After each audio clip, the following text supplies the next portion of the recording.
imibhinqo yalo lihlale kakuhle lakuhlala kakuhle umvatho wokuqala xa libona uba lifika ngapho beliye khona lithawuthi into umntam ndikhethe apha kanti lithatha amandla amatsha lifuna uphinde libuye futhi ngamanye amandla hlalani kum nam ndihlale kuni. Iyona nto ndiyikhumbulayo takumongameli nerhamente nabefundisi xa uthetha la mazwi eyona nto ndiyikhumbula kakuhle umdiliya onamasebe athelekileyo. Abanye abantu xa befuna iziqhamo ezikuwo umdiliya lo abafikeleli ngoba kuyashiywana ngezixhobo.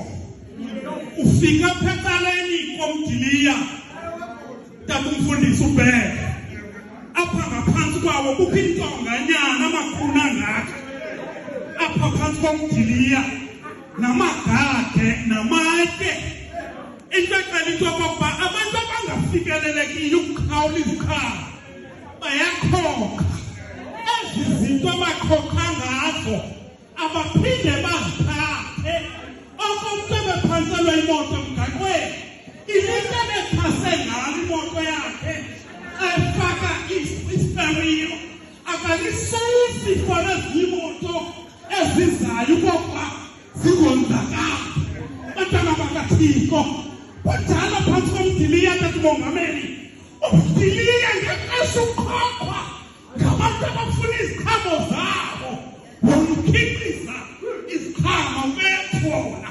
Kumele nathi senzalo njengabantu abahlala emthiyeni athi umkhulu waneka wezi zinto mazikhulekiswe awutamaka ukuze ndiyothula kokusikaka uhlale kanjani awuthwale kokwabekati nokamona athi kakesimongabelomile yathi yomncama nomfundisi abantu bakusiyasindwe.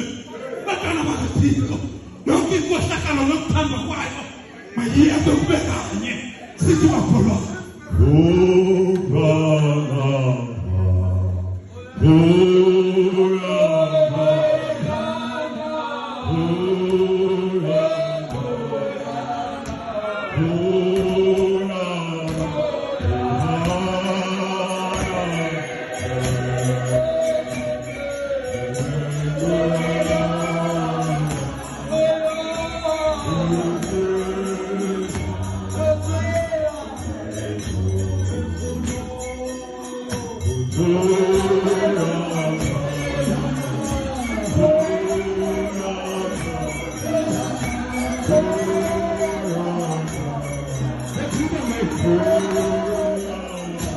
Hello.